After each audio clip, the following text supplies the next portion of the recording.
ഇറാന്റെ കൈവശമുള്ള യുറേനിയം ഉൾപ്പെടെയുള്ള ആണവാവശിഷ്ടങ്ങൾ പിടിച്ചെടുക്കുമെന്ന് അമേരിക്കൻ പ്രസിഡന്റ് ഡൊണാൾഡ് ട്രംപ്.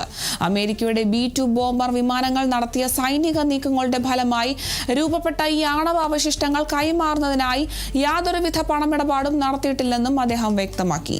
തന്റെ സോഷ്യൽ മീഡിയ പ്ലാറ്റ്ഫോമായ ട്രൂത്ത് സോഷ്യലിലൂടെയാണ് ട്രംപ് ഈ വിവരം പങ്കുവച്ചത്.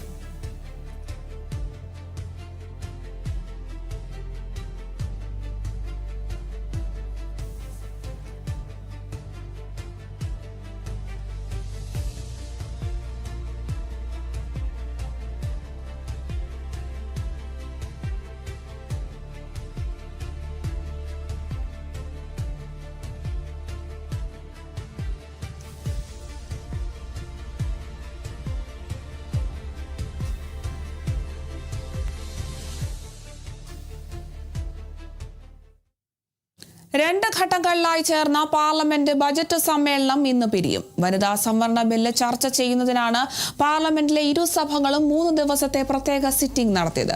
കഴിഞ്ഞ ദിവസം വനിതാ സംരക്ഷണ നിയമ ഭേദഗതി ബില്ല് ലോക്സഭയിൽ നടത്തിയ വോട്ടെടുപ്പിൽ പരാജയപ്പെട്ട സാഹചര്യത്തിൽ അത് രാജ്യസഭയിൽ പരിഗണിക്കേണ്ടി വന്നില്ല. ഇതോടെ സമ്മേളനം പൂർത്തിയാക്കി രാവിലെ 11 മണിക്ക് തന്നെ 2 സഭകളും അനിശ്ചിതകാലത്തേക്ക് പിരിയും.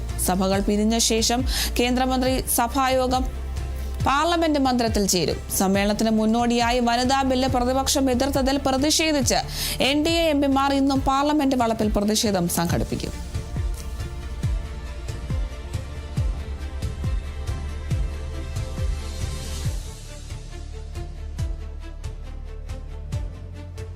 രണ്ട് ഘട്ടങ്ങളിലായി ചേർന്ന പാർലമെന്റ് ബജറ്റ് സമ്മേളനം ഇന്നാണ് പിരിയുന്നത്. വനിതാ സംവരണ ബില്ല് ചർച്ച ചെയ്യുന്നതിനാണ് പാർലമെന്റിലെ ഇരുസഭകളും 3 ദിവസത്തെ പ്രത്യേക സിറ്റിംഗ് നടത്തിയത്. ഇന്നലെ വനിതാ സംവരണ ബില്ലിലുള്ള വോട്ടെടുപ്പിൽ പരാജയപ്പെടുകയായിരുന്നു ഉണ്ടായിരുന്നത്. എന്തായാലും കഴിഞ്ഞ ദിവസം വനിതാ സംരക്ഷണ ഭേദഗതി ബില്ല് ലോക്സഭയിൽ നടത്തിയ വോട്ടെടുപ്പിൽ പരാജയപ്പെട്ട സാഹചര്യത്തിലാണ് ഇത് രാജ്യസഭയിൽ പരിഗണിക്കേണ്ടി വന്നില്ല. ഇതോടെയാണ് സമ്മേളനം പൂർത്തിയാക്കി രാവിലെ 11 മണിക്ക് തന്നെ 2 സഭകളും അനിശ്ചിതകാലത്തേക്ക് പിരിയുന്നത്. സഭകൾ പിരിഞ്ഞ ശേഷം കേന്ദ്രമന്ത്രി സഭായോഗം പാർലമെന്റ് മന്ദിരത്തിൽ ചേരും. ഇതിനുശേഷം സമ്മേളനത്തിന് മുന്നോടിയായി വനിതാ ബില്ല് പ്രതിപക്ഷം എതിർത്തതിൽ പ്രതിഷേധിച്ച് NDA എംപിമാർ ഇന്നും പാർലമെന്റിൽ പ്രതിഷേധം സംഘടിപ്പിക്കുമെന്നൊക്കെയാണ് വിവരങ്ങൾ. എന്തായാലും 2 ഘട്ടങ്ങളിലായി ചേർന്ന പാർലമെന്റ് ബജറ്റ് സമ്മേളനം ഇന്നാണ് പിരിയുന്നത്.